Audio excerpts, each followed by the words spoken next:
BJP की तरफ से कोई कमिटमेंट नहीं होने वाला है कि वो चुनाव के बाद नीतीश कुमार को मुख्यमंत्री बनाएगी अगर जीतते हैं तो। और इधर नीतीश कुमार की पार्टी से बार बार ये दबाव बनाया जा रहा है। कल ही अभी उनकी पार्टी के जो मुख्य प्रवक्ता हैं नीरज कुमार, उन्होंने एक ऐसा स्पष्ट बयान दिया है जिससे ये तय हो गया है कि नीतीश कुमार के लिए गठबंधन को तोड़ना और नए गठबंधन से को अपने से जोड़ना चुनाव के बाद भी मुश्किल नहीं होगा। उन्होंने साफ तौर पर कह दिया कि जनता दल यूनाइटेड का मकसद ही यही है कि नीतीश कुमार मुख्यमंत्री बने चुनाव के बाद।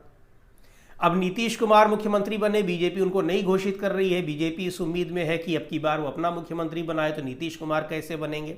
खैर, अब एक जो सबसे बड़ा सवाल इस समय नीतीश कुमार की पार्टी के सामने है वो ये है कि उनकी पार्टी में सबसे ज्यादा इस समय बिखराव की स्थिति दिखाई पड़ रही है। चुनाव की प्रक्रिया अभी शुरू हुई है, अभी सीटों का समझौता नहीं हुआ है, क्योंकि जब सीटें कई बार होता है टिकट नहीं मिलता है तो बहुत सारे नेता बागी हो जाते हैं, कुछ अपनी नाराजगी खुलेआम व्यक्त करते हैं। लेकिन और हो भी रहा है, आरजेडी के दफ्तर के सामने टिकट चाहने वालों की काफ़ी भीड़ रही, काफ़ी उसको लेकर हंगामा भी हुआ, शोरगुल हुआ, नारेबाजी हुई। लेकिन अभी चूंकि सीटों का बंटवारा वहाँ भी नहीं हुआ है तो लोग अभी दबाव बनाने की कोशिश कर रहे हैं।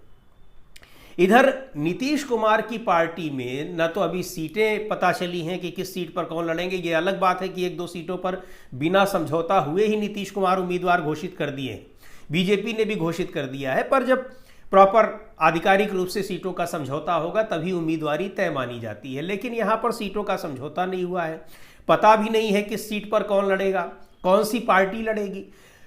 उसके पहले ही नीतीश कुमार की पार्टी से बड़ी संख्या में नेताओं ने पार्टी को छोड़ने की शुरुआत कर दी है। कल की तारीख में एक बड़ा कह लीजिए कि एक